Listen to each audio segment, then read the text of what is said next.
there are more job openings in the U.S. than ever recorded before. According to the Labor Department, the economy had more than 10 million openings in the month of. Hello, today I present to you an extremely attractive application for music lovers. It's completely free. You can listen to music online or download unlimited music to use whenever you don't have internet. The powerful search function helps you find anything you want. Trust me.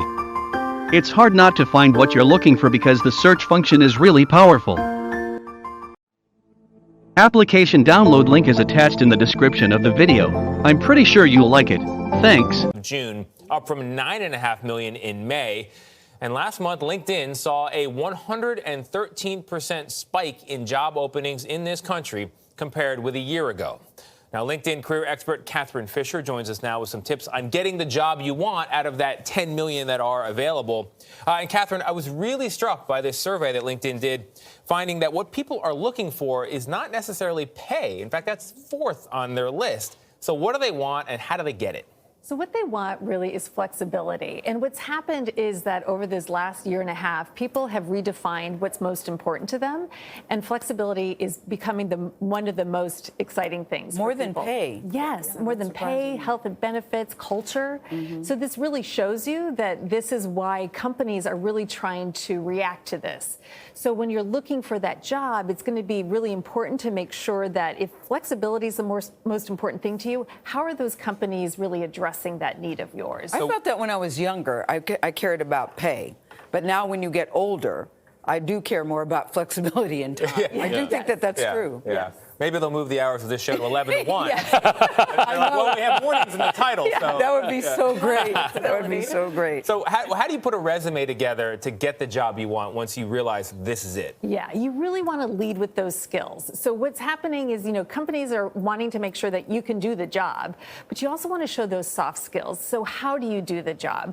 They're assuming that if you're applying for it, you kind of check most of the boxes. So make sure you're looking at that job description and that you include those skills.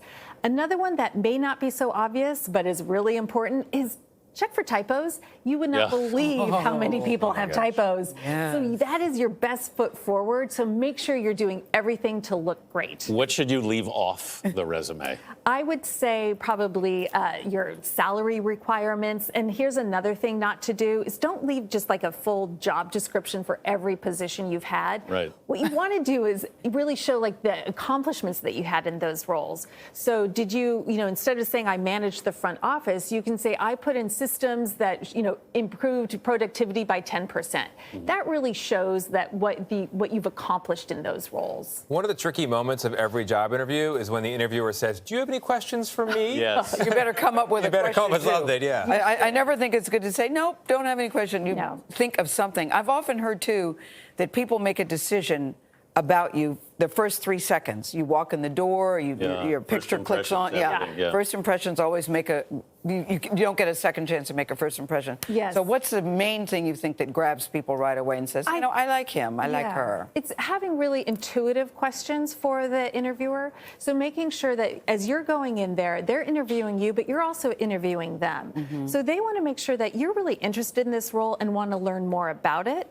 And I would always ask questions like, how do you measure success? What are the team dynamics? Do you work collaboratively or is it more siloed work? So really probing about what it's like to work there and then illustrating the skills that you have. So if you've made it to the interview, they know that you can do the job, but really show examples of how you do that work.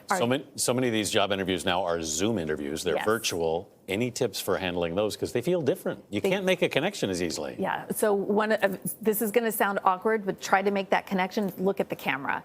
And you don't want to be like in the side, primping your hair. That's a real dead giveaway.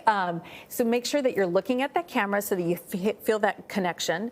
Make sure that your background is nice and clean so that it's not distracting. Because what you want is you want them to be focused on you and your story, not what's going on behind you. All really good advice. Catherine Fisher, thank you so much for being with us on a hot job market.